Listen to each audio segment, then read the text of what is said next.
Question, when did you first have doubts about God? How old were you the first time you had questions about God or Jesus or the Bible? Nobody could answer your question. When was the first time you had challenges to your simple, childlike faith that nothing fit inside your little box?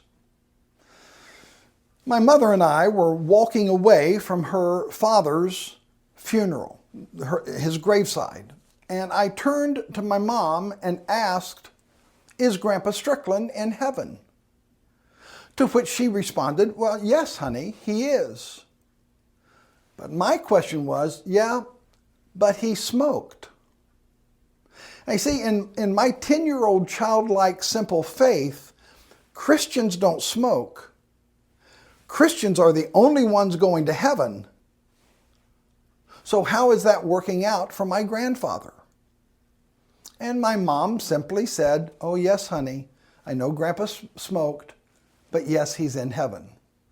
Well, that resolved my crisis of faith for my grandfather, but it also opened up hundreds of other questions, wondering what other truths lived outside my little simple faith box. And so I struggled with that in my younger years. Is this making sense to anybody? Brian McLaren, in his book Faith After Doubt, makes the outlandish statement that doubts can actually be a good thing. Let me try to unpack that and suggest how that might work for us. We all sort of start out with a very simple box, a simple faith that God said it, I believe it, and that's the end of the story. And I think to some degree all of us start there. But then as we grow older, we begin to have questions and doubts that don't quite fit into our little simple box.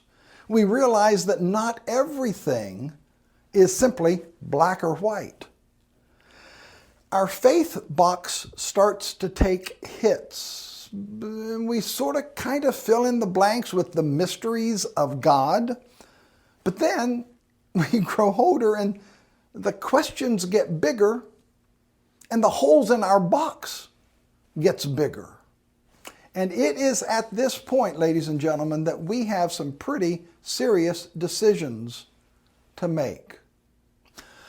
Option one is that we simply fortify our walls, and we live inside our little simple faith. You can't start down this slippery slope of doubt, or else you'll just end up completely out of the faith. So you just don't think about those things. You hang tight in this little tiny box.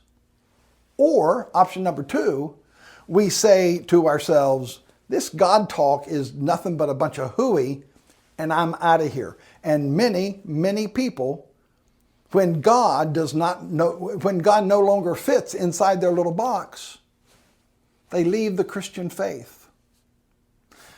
McLaren suggests that there really is another option. Option three is we build a bigger box. That not everything fits in our simple faith box, and we build a bigger box that has room for the nuanced complexities of life. And that seems to work.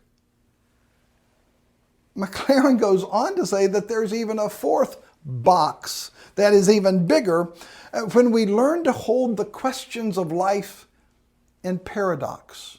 We don't necessarily have answers to all of the questions of life, but if we can let it actually brings a new sense of harmony. We exhale into a bigger box, room of faith. Our lines aren't as solid as they used to be. They're more fluid, but there is more room to give space to the questions and the doubts of life. McLaren goes on to give a number of observations and examples of this faith. I only have time for two. The 8-year-old little boy laying in his bed at night, saying his bedtime prayers with his mom, and just out of nowhere says, why did God kill all of those animals in Noah's flood? You know, he's got all of his stuffed animals. What happened? Why would he do that? Or the 70-year-old nun that confides to her niece that she really quit praying a long time ago. God never seemed to answer my prayers the way I thought he would, the way I thought he should. My friends, can I be very honest and vulnerable and confessional with you today? I understand these doubts. I'm coming to understand them more and more. I too am a doubter. And I'm a Christian. And I'm still a doubter. And I'm still a Christian. In fact, it seems like as I grow older, I've got more questions than I've got answers.